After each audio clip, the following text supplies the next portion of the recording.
any resourcing and project management. I help run an internship program that we have here. And what else? That's about it.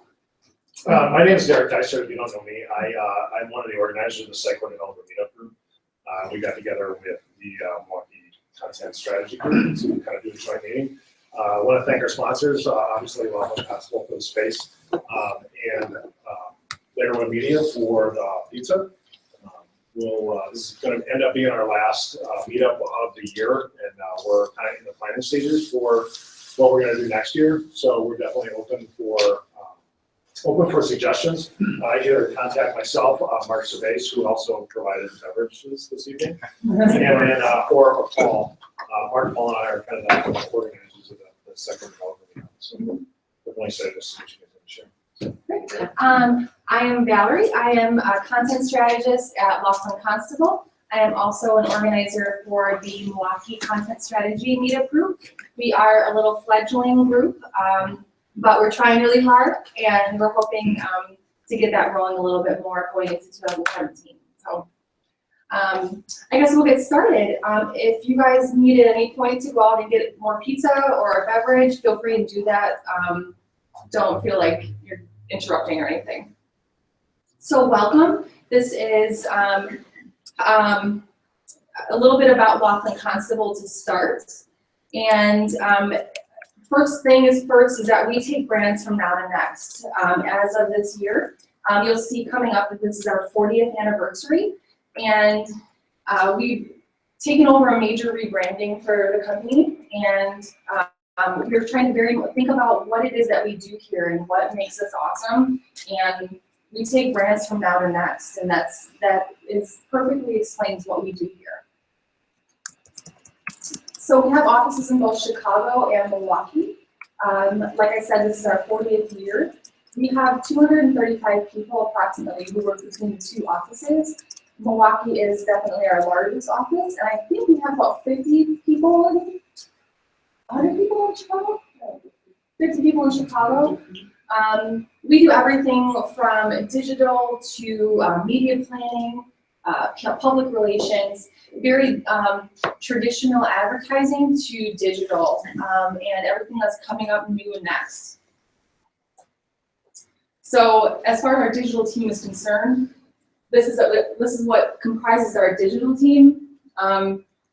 Engineers, account project managers, creative media, analytics, integration, digital strategy, Q&A, and user experience. I'll let Renee talk about this group because this is a little bit. Sure. So LC Trading Desk, we are one of the first independent agencies to open an LC Trading Desk that lets us buy different media and advertisements just for our different clients. The reason it's great is we get to actually buy it for our clients instead of going through a third-party system that buys them.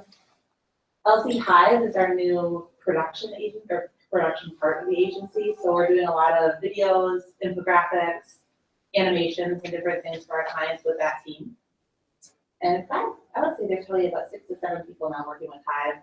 360 video is a big thing that they're working in right now, which is really fun for some of our clients.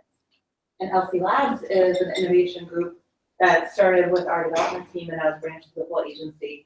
And that's where Laughlin gives time, company time, and then people give their own time as well to work on fun, innovative products that they dream of and think of. And we have a whole lab area where people are working and creating and doing. So just kind of different aspects of Laughlin. Mm-hmm. So we pride ourselves at LC about being one of the best cultures to work in, which is no stretch. I don't believe, I've only been here since July, so I'm kind of a newbie, but since I've been here, I can definitely see why we're named top workplaces, Windward Works Awards, Chicago's best and brightest. There's no doubt that this company balances work and home life better than anyone that I've ever worked for. We are ranked in the top 25 of independent agencies. And this is a handful of some of our longest term clients. You'll see you have clients in here for 23, 24 years, people who have really stuck with LC, and clients that mean a lot to us. So, all right, moving along. So our presentation today is about Sitecore solutions to common content problems. Content is kind of one of those nagging things that we can do so much to fix. Just by following some best practices and working really closely with our developers. There are so many solutions within Sitecore, within a lot of CMSs that we can solve for our clients. And when we work together and find these solutions together, it really benefits our clients. So we're going to talk a little bit about the 4 common content problems and how content strategy best practices can solve these problems and how Sitecore can support this effective content strategy that we have created. So one of the first common content problems is that content does not fill a business or user need. So business needs, those are KPIs that are set by our clients, those key performance indicators that they use to determine the success or failure of their website redesign. And then the user needs, so a user really wants to connect with a brand, but by doing that, they need to be entertained, educated, or inspired. And if your content doesn't do that, your content is not solving these business needs or user needs. So content strategy very early on defines what these KPIs are with their clients. We find out what are you trying to do with this website? Is it just page views? Is it followers? Is it what are you trying to do with this? And then by defining, we also define the users and personas early on as well, so we know who we're trying to reach. We as developers normally focus on the task at hand and get it done. One thing that we don't do, as a matter of fact, just like setting up a project, Visual Studio, GitHub, whatever, is take a look at how it's going to be used by people that either have never seen site work or have no real experience with content management systems in general. The strategies that Valerie is pointing out are things that have to happen before development starts. That is at the point in the cycle of the project where you can catch most of the issues that could come up and address them with the strategy. Once you get past that point and you're developing the site, what we are doing for that specific problem of content that's not relevant is using some features in Sitecore that are out there already in the tool that many people ignore for some things or don't use them to the full extent. Workflows is one of those tools. One of those features that allows you to control the life cycle of an item, of content in that item. I've seen cases in which workflows are used in the base form, but don't really meet the editorial or brand review guidelines that the company has, because they have not done the content strategy homework before the development of the site started. This is where workflow can come in. The out-of-the-box solutions that Sitecore has are pretty relevant. There's a couple of sample workflows that you probably have seen that look very complicated, but they're not. The analytics workflow, for example, gives you one more step above the sample workflow, where you have your draft, your approval, your review, and your publish. The analytic one gives you a few more things. It makes you think, oh, maybe this should go through legal. And that's another step that you could add. In terms of content that's not relevant, one of the things that we try to do is not show the user something they can't have, and by extension, in this case, not show the user something they shouldn't be adding into a tree list or a multi-list or whatever other data source recipient you have in Sitecore. Sitecore comes with extra filters for data sources that you can use. These are just 2 of them. You can exclude templates. You can exclude items for display when you are an author and are trying to add a data source into your tree list or multi-list. These things make it so that you will not see some items that are not relevant for the section that you are.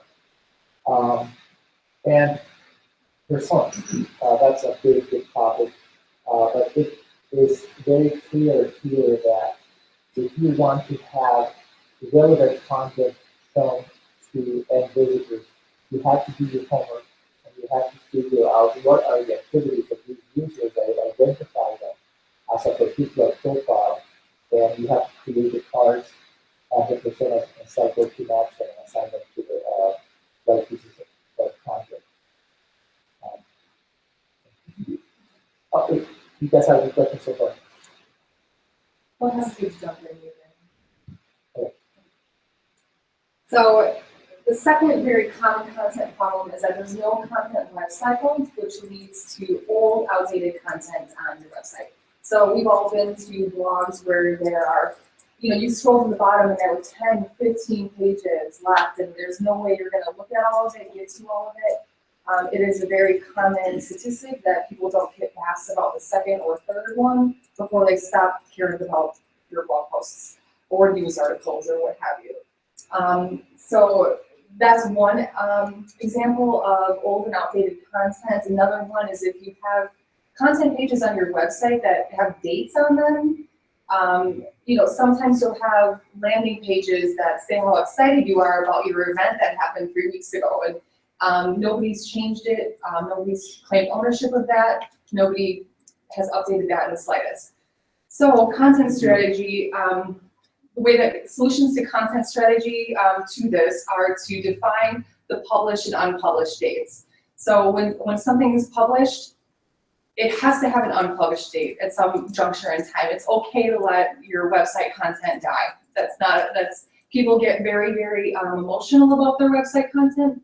They spent so many hours doing this. It went through this huge process to get approved, so on and so forth. They think that it's a commodity that they need to gather. Governance in general is something that content strategy can help with. So who's responsible for this piece of content? Who's accountable for it? Who needs to needs to approve it from a legal standpoint or from an editorial standpoint? The workflow in general is definitely a way to make sure that old, outdated content is no longer on your website. One of the characteristics of Sitecore is that it's usually purchased by companies that are large, that have multiple departments. And sometimes I've seen it happen where a specific department will have the desire to have all their content displayed on the website. It may not be relevant, it may be outdated, but they want it out there because it's their presence, their identity. They need to have it there. Workflow helps in that situation, but not as much. That's something that has to be discussed up front. And content strategy is something that will dictate. That content doesn't have that focus that we're looking for, so we're not going to even add it to the site. But once it's in the site, there are ways that Sitecore can help you manage that life cycle. Archiving is a great, great tool. If you go into the review tab and you go up to the right side in that tab, you'll see the archive button. That allows you to archive the item immediately, set a date for archiving. This is on top of unpublishing it. Sorry. That's all right. This is on top of unpublishing. And it is something that comes in very, very handy for companies that have a need to retain data. It takes them out of the content tree, but it's still there. Once you move that item into archive mode or state, you have to publish the site because it's working out of the master database. You have to publish it, and that change becomes effective and can publish the CD from the delivery server. You will find that there are some companies that even add external tools to do this. They will add a number that gets presented either with an item or with a page, compliance ID, for example. And they have tools that actually crawl this site and check these things and generate reports that somebody manually has to go in there and say, oh, that thing's out of scope or that thing is out of date, you have to go remove it. And then they will get a content author to do it. But if you do this as a content author from the perspective of the archival tool that Sitecore gives you, it's automated. You set a date, and when it gets published, it's set up, forget it.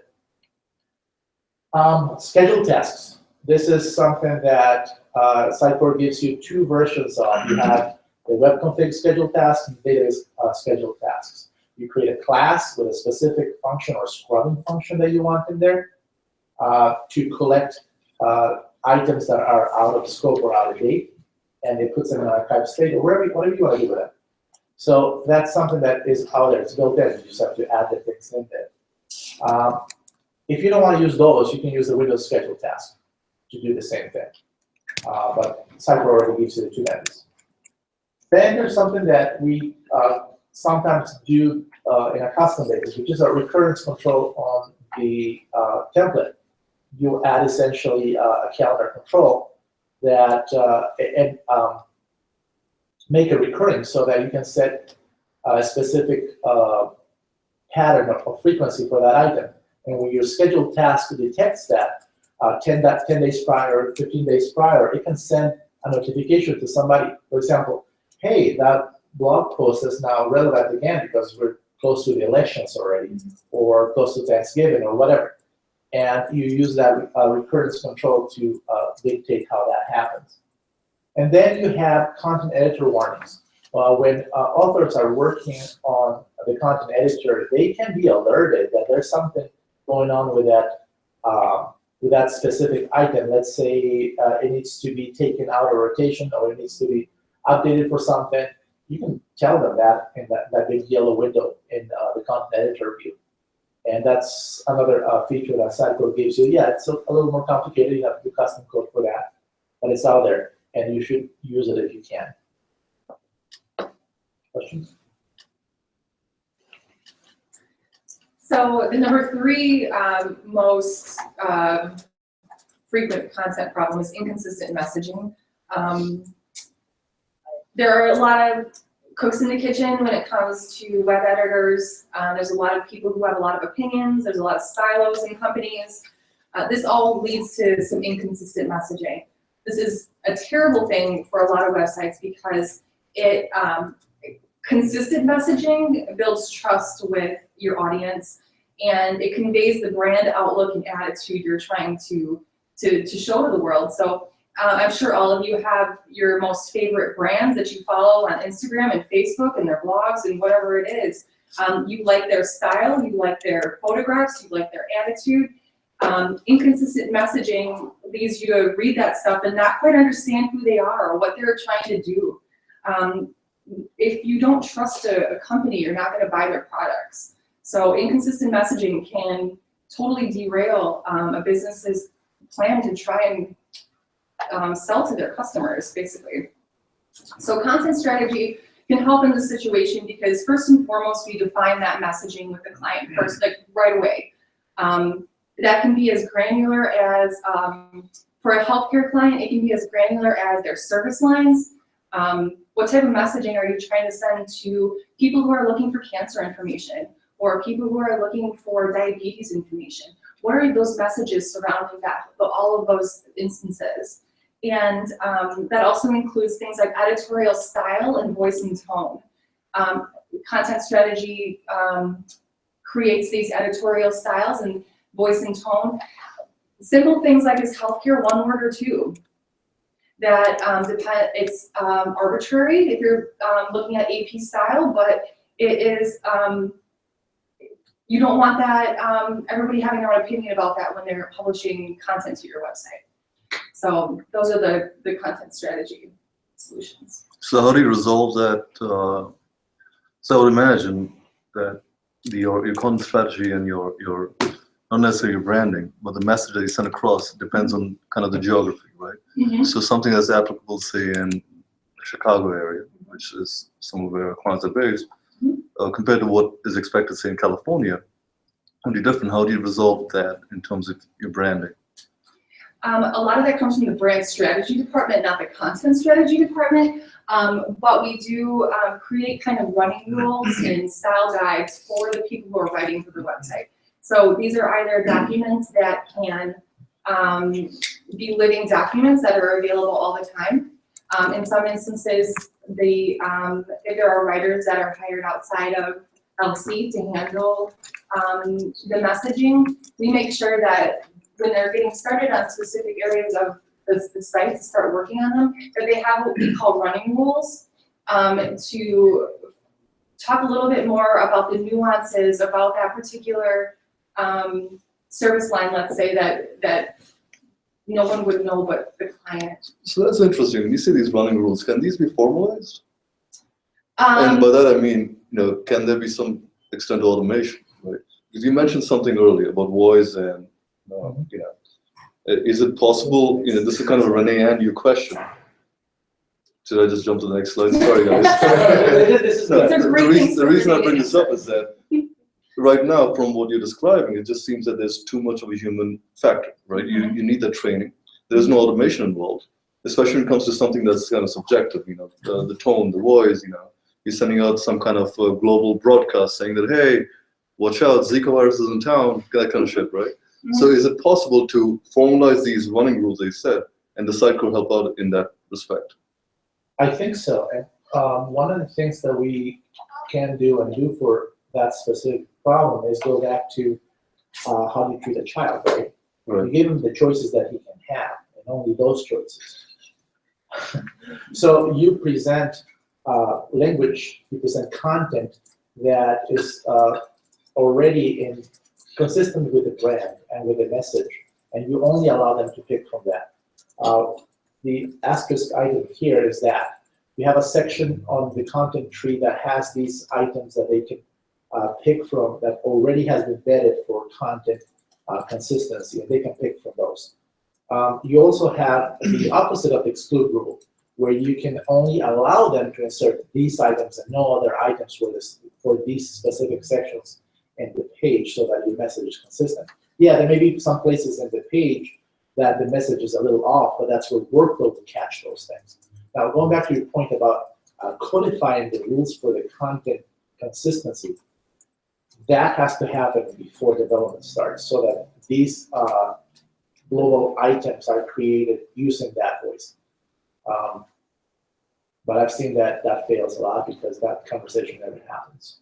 The reason I ask is because some of the stuff that we're doing is using Watson to figure out personality insights, tonal variation. So if Sitecore has some kind of plumbing that says, okay, these kind of messages are going out for the general public, it should be, if you take the big five of personality, right, it should hit those kind of buckets, right? So I'm wondering if that is, because that's an opportunity right there. That's a great idea. Watson, right? You can throw Watson at it and have it pick out language that is not appropriate or that doesn't have the correct content. How would you approach it? For me, and so this is where Renee and I work great together because I know pretty much zero about Sitecore, right? So I'm more. Is that geographically targeted content that you're not necessarily. In general, for instance, let's say you're sending out a message during Thanksgiving, right? You want it to be upbeat, but let's say there's a public service announcement about the Zika virus that needs to be, the tone should be such that it grabs your attention, right? Now, so you have these content producers who are producing these messages. Right? So for me, if you ask me to design a system, as somebody enters that data, I'm going to pump it through Watson and see, okay, does it meet these particular criteria? If it does, then I say, all right, go through. Then, because I have a lot of time on my hands, I might decide that I'm going to put in 10 bots and have them compete against each other and figure out. So we can go crazy, but if Sitecore has something, so that'd be great. Context-specific marketing or the delivery of that content in a specific context, right? So if it's timely like Zika, or if it's timely like time of day, that's all associated with the rules engine in Sitecore. Did Skynet not ever get finalized? Skynet? Sitecore's version. That's awesome. So yeah, it's called Project Skynet, and it was tied into Sitecore, basically cloud-based XDB. So every Sitecore instance essentially submitted their analytics into Skynet, and that's machine learning around all of the behavior of all of the Sitecore instances. So similar to Watson, what you're doing there, crunching big data and analytics or usage across many different sites. But that aside, I think what you're trying to get at is relevant content to a specific context. Content plus tone, right? So I think the technology is there, it's all built in Sitecore. The challenge is generating that content. Yeah, and tone's gonna come from your content creator as well. I mean, No, that's it's it's not gonna be can you writing automate content it? for you. That's what I'm getting at. Is that Yes. can you automate that part? Figuring out the tone Yes. of that content. So for instance, if Steve and Steve's a really positive guy, happy, chipper, and I'm like super negative, right? So we both can write the same thing, Yeah. very differently. And that's interesting because that's a different dimensional layer. So if you talk about a persona type, and in this instance, it might be an optimistic type of persona. Right. Is that an accurate way to assume that you're going about that? Well, I mean, it's about consistency across the site, right? So say you got multiple departments, but you want the site to look like it's one site, right? Yes. So maybe use like basically a mechanism to say, well, when somebody publishes an article, does it fit within the persona of the current environment? Sure. So if you're taking that content, yes, but you'd have to, from your content strategy perspective, be able to say, this content is relative to persona X, right? And all of that is built into the system right now, but you do have to go through the manual steps of saying that content is tied to that specific tone. That's part of the context of the content, right? I mean, this door could be this chair could be Close enough. I like it. or it could be a chair, or it could be whatever, right? I can stand on it, it's a step stool for me, right? Sure. So it really kind of depends, and you need to be able to identify the key triggers to be able to classify that content in the right context. So Rules Engine will help with that. You may have to extend it a little bit depending on all what you want to do, and Right. essentially what you're looking to get out of it and what the criteria is. So I think, like, to go along with the routing rules and workflow that we were talking about before as well, I think it's part of it's like an automated check in a workflow without an editorial review is Right. where you're getting, right? Taking So the humans I out of the submit picture. this and it goes, Sean, you're being an asshole, right? You might want to read this That's before 99% of the time, before we right? pass, yeah. It's default answer, if Sean. Before you pass it on to the next step in the workflow, you do an automated check against, you're running rules, which have like tone requirements, and you can use Watson to do stuff like that. And then, okay, great. So now we automatically think it's better, so you get a better quality project down that editorial chain. It reduces the amount of human intervention because your content, because now your workflow, at least you have, say, you take a normal distribution, right? If, let's say, a system's out there that says, okay, it meets certain criteria, and not just about, does it have these keywords, right? Not just about, does it follow this format? It's about the tone of the message, right? Is it upbeat, that kind of stuff, So right? you're trying to automate Yes. the understanding of that tone. Context, not just in terms of what the message is, but I think how the that's- message is that's- being sent. Right. So there are AI bots that can understand the linguistics of that. I think that would be something that's very interesting that we could theoretically extend within Sitecore to be able to automate the Right. identification of content types and in turn being able to tag them with the appropriate type of context. It's not built. Oh, that's what I'm wondering. That's what I was getting at. Does Sitecore have the facility for that right now? Yeah. The hard part, that's what Yeah, Right. some of You that's pass already, it automatically, those content items for evaluation. And then they can give you flags, and they can make you choose another item. Which makes it really interesting, right? And this is what I was trying to get yeah, to. and So imagine your archiving system you talked about, right? So now let's say you suddenly became a brand that was really dour and, typical Midwestern. And now, and now hey, I'm a transplant, okay? And now suddenly you decide that the company's moving to California and the messaging has to be totally upbeat, right? But the archive is still relevant. And now you're sort of unarchiving because for some reason you suddenly can afford a lot more hard drives, right? This is where, the archiving process, how do you take historical data and make it and pump it up to become more in line? Because you mentioned something, right? You can have those yellow toolbars as you mentioned, saying that, hey, something's up with this. So that's what I'm getting at, is that the Sitecore is going down that direction where they're having these bot integration from the start. If not, that's a great opportunity. The idea is that you'll be able to build whatever you need, right? So when I'm on the phone, NSA can listen to my conversation. I can say like 15 words and have that black van in front of my house, even though Right. the conversation has nothing to do with those 15 words, right? So there's some ambiguity that needs to be defined to be able to get that tone properly. So we talked about the AR bots. Nothing's foolproof at this point. I don't know of anything that's really through that's 100% accurate, and I don't think it'll take a while to get there. Oh, sure. I mean, you know, But 60%, for me, that's a great start. .NET is so scalable, and since this relies on that stack, you can pretty much do anything that you want. Let's carry on before we get stuck on this particular topic. Sorry. Oh, no, that's a great question. Yeah. So the last content problem that we're talking about is that it's not performing effectively in Google rankings. So if you're wondering like why your website is, you search for something and you think your website should be popping up at the top of that list and it's not, I would say half the time you have content problems. And that could be something as simple, these are, old content, maybe the content's irrelevant to the keywords that you're searching for, low page views, and then keyword presence within the page itself is a common issue.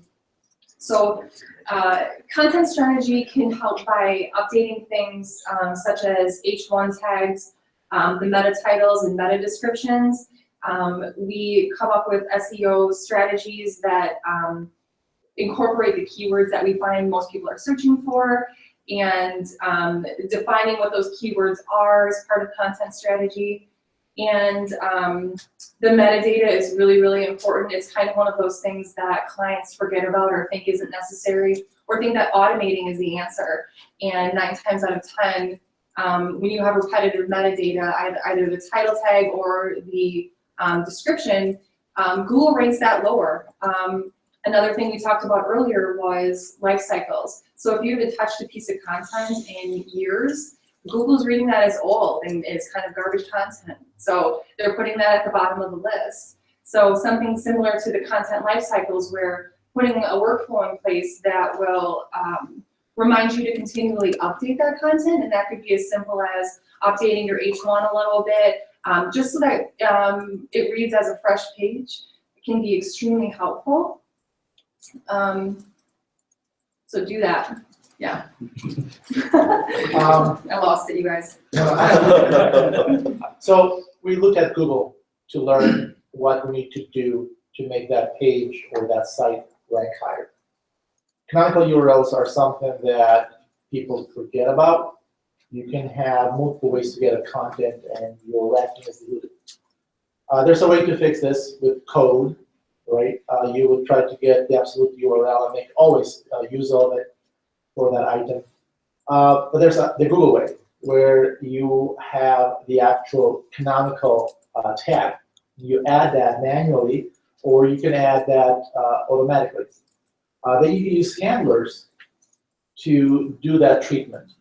You can also use handlers to take from your base item the name and description and apply them with some rules into your actual URL. Possible friendly URLs that you can show the user, and add that to the meta boxes as well without the user having to do much. And allow the user to edit those because it may not be right. They may want to change the H1, for example, to, as you put it, to make the page look fresher. You can also have those recurring scheduled tasks to alert the user, hey, this content's becoming stale and you want to make something appear. Or you can use handlers to have an interaction from other pages into that page, or from other channels into that page, so as to bring up the rank. HTTPS versus HTTP is a conversation that started this year. If your site serves securely, Google will rank it higher. And that started on the 1st, right, of January? I think it was sometime this year. Yeah, there's something wrong with that. And obviously, if your page loads up significantly faster than something with similar content, it will rank higher.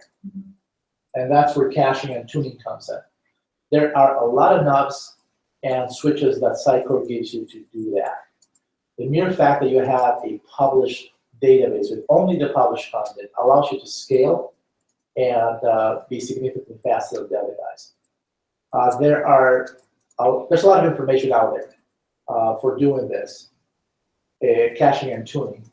I have a bunch of resources at the end of the presentation that hopefully you guys take a look at. They're out on the web if you haven't seen them already. Another one is CDN, the use of content delivery networks. And there are many ways to integrate CDN into Sitecore, right? You can get an item from the marketplace and go publish your pages out to a CDN. Or you can do a more nuanced approach in which you're using rewrite rules, outbound rewrite rules, to just send specific portions of the assets to the CDN. Let's say your JPEG, CSS, and JavaScript, whereas the rest is coming from the dynamic system. That's cached. The reason why they ask this is because that leaves a lot to be worked before you start doing this. If you're using Akamai, for example, and you want to be using HTTPS, those certificates are really expensive. So there are other ways to do this. You can use proxies or whatever, but that's why the asterisk is there. It's complicated.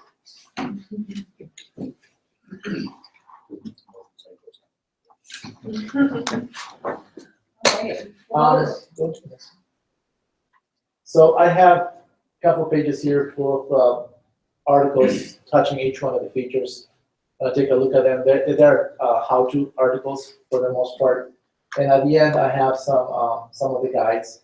These are 7.0 guides, but they apply for the most part to 8.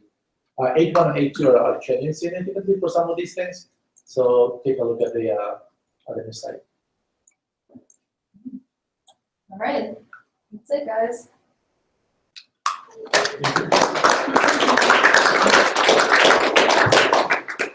You guys have any other questions, or you guys had a really good conversation about, Automation. yeah. How do you manage the tone in general when you progress the site forward? Like you talk about content Like cycling. post-launch? So I mean, long term, right? So obviously, when you're looking at managing content in general, you want to retire something that's definitely not relevant anymore. Mm-hmm. However, if you have content now and you're trying to change the tone, or you have 5 people, and 5 years later, your site's tone and philosophy changes. How do you have rules around managing?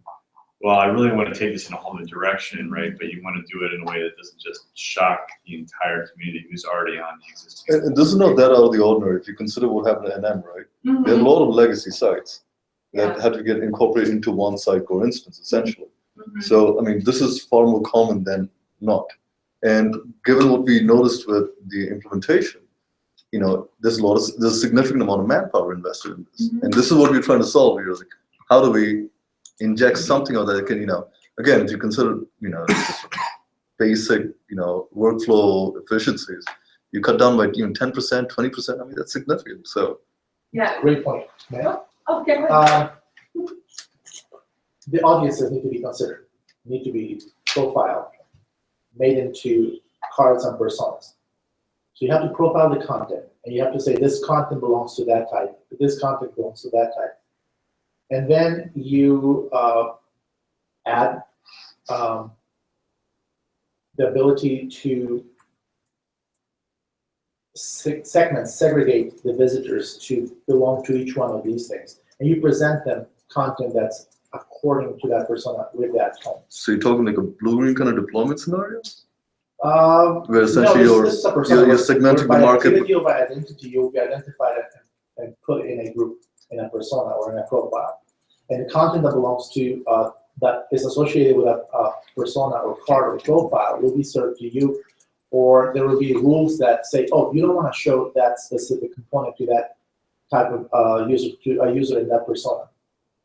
For example, if you want to be very upbeat, you're going to show content that's specific to an upbeat person because of the things that they have done in the site or because of who they are. So that's interesting. So let's say that you had a Sitecore installation previously, right? And you came up with the running rules, and you came up with personas. And this will probably show the lack of my knowledge on Sitecore. But so let's say there's a set of personas, right? P0 through PM, right? And now suddenly you decide that you need to change those, right? For me, I'm looking at basic sets here, right? Can you map those? So in other words, the content that was created previously in the archive maps to those personas somehow, right?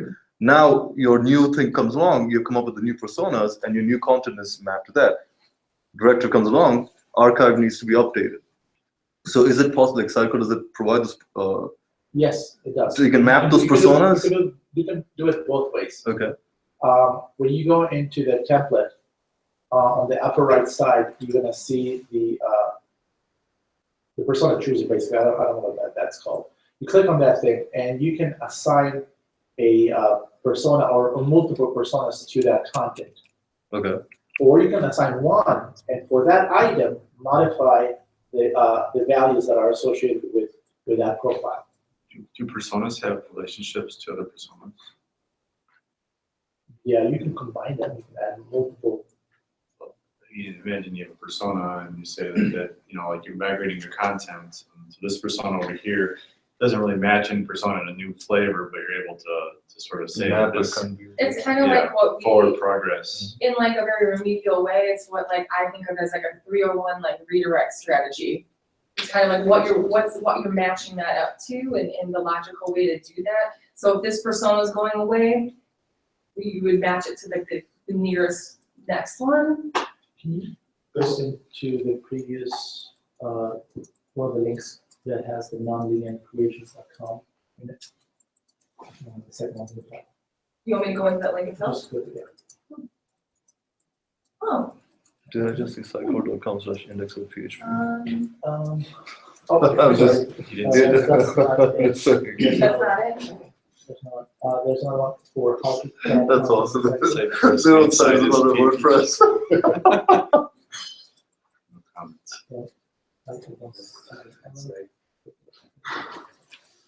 Was that? It's different from our regular stuff. Oh, is that? Yeah, it's the whole library.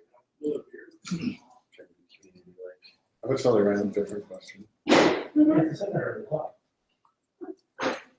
And the site 22. That's not, well, you have it. If you can have a map You want that your has a And then if you wanted to like migrate forward, you sort of create your new migrations and you sort of say like, well, this is kind of diverges into these two or these two combined into one. That gives you a way to say.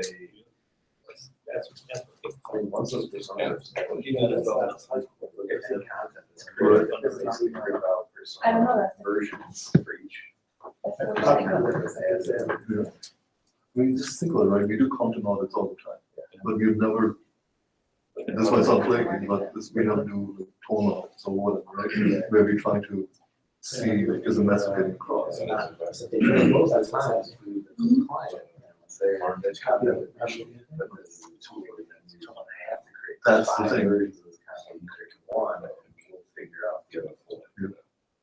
I mean, it's the same reason why DevOps is so popular, being able to script deployments, being able to reproducible deployments, right? Something similar we got the content.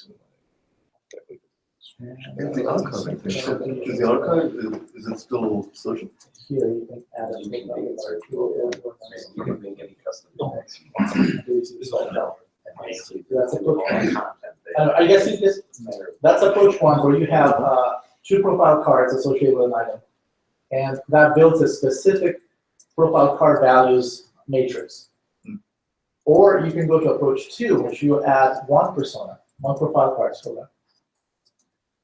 And for that particular item, you're gonna change the values and make it match whatever content or tone you want. Oh, I'm sorry, whatever profile matches the persona that you want to send this tone to. It's going back to the way. Gotcha, but then the content has to be created, Yes, the content has to be created. and now you can target based on the profiles. It doesn't work the other way around. Interesting. I like it that they don't have it yet. So Because- I'm thinking, so you have your archived items and you just throw them back from the other side, and you want to make sure that they are visible by the right people. That's what you would do. No, this is good to know. The other thing I was wondering about the other day is that, with a typical load balancing scenario, I get, how current stuff is load balanced, right? But when you archive it, how's the archive load balanced? Because it can't be reciting the same nodes. That wouldn't make sense. The entire reason you archive is to get it out of it. That's a very good question. Your CM, your content management server, the authoring server, is the one where you perform this action. And when you publish, it publishes those changes to all the nodes. Really. Right. But the archive itself, when you archive stuff, right? Let's say you decide, 2015, needs to go away, right?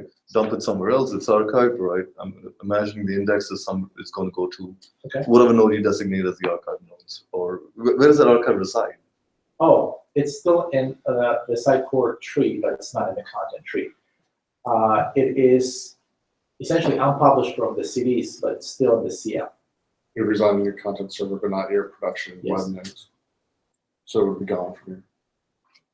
Your So can you customer designate, so can you have like, let's say an array of 10 machines, I don't know, right? Which are dedicated towards the archive? No. No, I think you gotta think archive is more, I think of like the recycle bin of Sitecore. So when you pull stuff out of the tree, it goes into the archive, you can undelete it later. But like when you publish something out, it's in a database that all the front end content delivery servers use. But then when that gets unpublished, it gets pulled out of that database. It's still in your authoring database, so people could reuse that content, update it, but it's not live on the site. So the only way to save space, for instance, you're running out of space, that you delete stuff. You're running out of hard disk space? Yeah. I'm just I wondering. wouldn't be able to I say think which that's a one. whole different issue. Yeah, that's a different Like your issue. database. All of the content, including all of your imagery, all of your content comes out of the database. Right. You're not publishing files. It's held back from production and Sitecore's publishing scenario. That makes sense. Kind of. But that's a good question. Have you guys seen any installation where the CM is clustered? It's possible. It's definitely a supported scenario. Distributed CM servers. So Or just even a load balance. Right, I'm just wondering that, Yes. because, Oh, they Yeah, can especially, distribute as well. especially geographically. Mhm. But now you're talking major database technology for availability groups. Right. No, not necessarily. Unless you go Between measure. replication even between the DB instances, because you're only running off a master for CM, right? Mhm. So when you distribute to your CE servers, they're running off of one or whatever. No, your- when you are splitting your CM among regions, for example, Mhm. you may be touching the same content at the same time. How does that contention get cleared? In two different regions, so you have authors in Los Angeles and you have authors in New York, both touching the CM, but it's a distributed CM. Oh, yeah. So your record has to be locked But with. don't confuse your CM server with your database server. Right. Yeah. Right, because all the data is stored on your database server, not on your CM server, right? You could have 5 CM servers all pointing at the same database. So. Correct, but are you what saying I'm you have saying two is you were different distributing databases? the database. Yeah, so you're So saying. each you're CM has its Distributed, own distributed, vertical top. so you're And there's replication you're at- distributed databases versus distributed CM Right, servers. at which level is replication happening? That's the trick. So if you're geographically that close, New York to Cali, Mhm. probably shouldn't be doing distributed master databases. I'd only do that if it was like US, Europe, Asia. Because otherwise you can't do it. I mean, when you go on, anytime you go on edit item in Sitecore as a content author, right, it should lock that item. But that lock is only going to be in the database instance it's actively writing to. So if you're essentially clustering or replicating a master database within a given region, that replication isn't going to fire. So you're its only database. clustering the application server, not the database, like you Right. said. Yes. Right. Yeah, so Okay. your application server should be hitting the same DB, right? The application is what's distributed. Yeah, I think what Yeah. we were talking about is actually segregating that to the database level. Okay. right, that's what, So yes, your web DBs can be segregated. Yeah, I wouldn't do a separate master unless it's regional, like a significant jump. But how is Sitecore and Azure treating that? In what respect? Uh, Azure DB for the- or Azure? For the database, if you have two authors, one in Hong Kong and one in New York. They'll have it'll be a single master database. Yeah. So the lock is written into the database. but wouldn't that impact, I mean, it's gonna impact somebody, right? No, you're gonna have latency, yeah. Which database type within Azure? I mean, It's. let's similar to consider using database SQL Server, right? availability groups. Just curious. So let's say we are using SQL Server, like how's that contention? If you're saying there's going to be one master, right, there's going to be an impact depending on geography, that's for sure. Okay, and are So, you segregating cross availability sets? I guess, sure. Okay. What is a beach availability set? So let's say it's an ordering system, all right? Let's basic ordering system that we integrate in Sitecore, right? This is fairly common as well.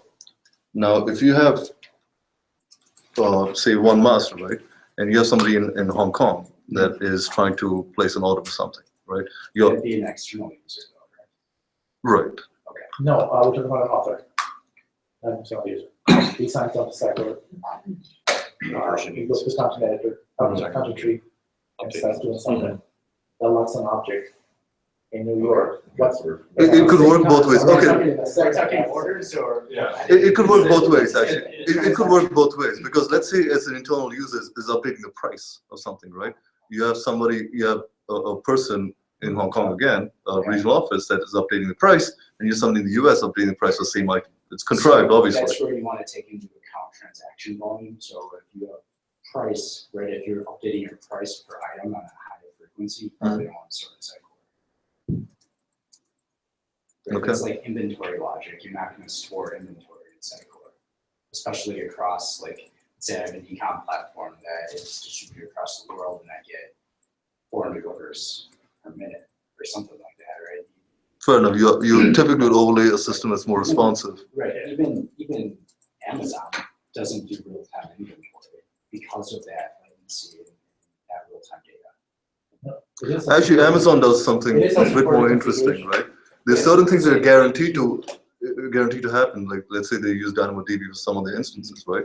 There's certain actions that are guaranteed to happen, right? For instance, adding something to a cart is guaranteed, but removing something from a cart is not guaranteed. So the asset part is split apart into the different kinds of actions. Eventual consistency, right? That's Yes. the difference in asset compliance. Exactly, right? So eventual consistency with that. But Amazon's take is that they have decided that certain actions, they want asset compliance, period. And that typically is, how do you update the cart value, Yes. right? In terms of adding something. So that's a great use case, right? And that's the difference between saying something is content authorizable in Sitecore as opposed to something that has a high level transaction volume, like placing an order. Sure.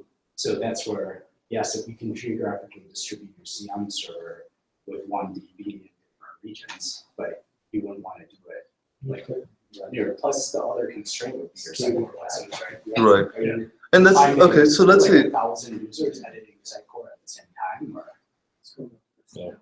that's true. I mean, that's another thing with the EU laws coming in, where you have to have a, the Sitecore instance might have to be in EU because they don't want data passing through the US. It's the core analytics. Right. He's not searching, Sitecore guy. No, I'm not, sorry. so- Yeah, so user data and user interaction data. Right. So two separate DB instances would be, you could distribute those. See here, it's supported. I don't know how they do it. Because that red line between the two masters, the SQL replication. But that replication happens on a timely basis, right? So even if you're locking in two different masters, let's say Hong Kong and New York are editing at the same time, lock happens on the local DB, but when you do the replication task, it's not going to know how to resolve or operate. So last thing then, how does that work? I know that people have done this, and I know they've gone down that path and ends up dealing with just, you know what, I'll deal with authors having latency, coming back to a CM server in a Chicago data center versus trying to co-locate one in Asia. For delivery, it's not as bad because, that's your publishing. Sure. So you could have a separate publishing target in an Asian data center. And then therefore it's faster, but authoring, I know most people, you get down this path and Sitecore, it's just frankly doesn't work that well. Well, that's where Endpoint created VM. it's geographically distributed workflow too. So we do have some sites that we support where we have European authoring groups as opposed to Asian authoring groups and American authoring groups. Each one of those have independent workflows that submit to their own process chain. So you can basically mitigate content locking through that type of role-based and workflow definition.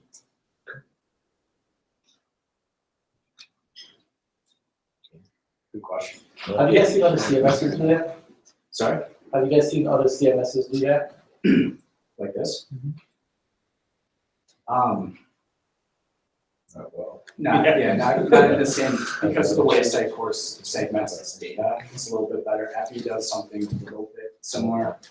I don't know enough about Kentico or, Yeah, yeah. I don't think Kentico can, in fact. We did Kentico's get 60% Kentico to use two different data centers for disaster recovery for Fortune. One's in Indiana, the other one's in Illinois. And they are using an availability through the SQL Server Enterprise. There's latency, obviously, that would happen. So we can I was gonna say, I don't know if you guys are familiar with it, but given the robustness of Sitecore, and we're talking about content at volume, why did, I don't know the answer, why did we need something like an additional service like Gather Content to support that? What's missing from Sitecore that it wouldn't handle those workflows and scenarios for us? I don't think that's just site work, and it doesn't have much to do with the tool. So gather content is more about the gathering the content part. They just recently released APIs that help to bring the information from gather content into Sitecore and Kentico and Drupal and a couple other things. That's a new addition. So if you're kind of just seeing that come around, it's because gather content just was able to integrate. I guess I've got Why you a have- massive why you have to- multi-$100,000 license, now I gotta make 1,200 pages of content, and I need another system to manage that That content happens for me. to What the any fuck? and every CMS, and the reason why draft or content gather exists is because you have the requirement, the business requirement to create the content before your templates or layouts or forms are ready. And the only way to do that is to create an external system. Draft and gather content are doing that on the cloud. And I'll give you APIs to pass that data over to the finished templates, the finished layouts, and you just have to map that data in. Draft. Disagree?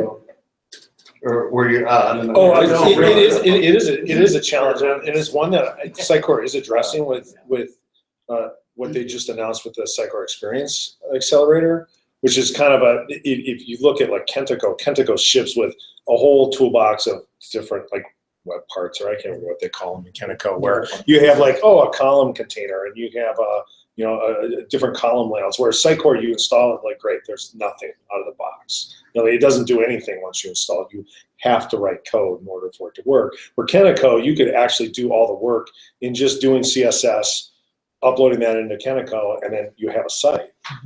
That's kind of the goal with the Sitecore Experience Accelerator. So you can lay out your site, lay out all your page types, and not even have the design done. You just do it, and the skin that it uses is almost like a wireframe skin.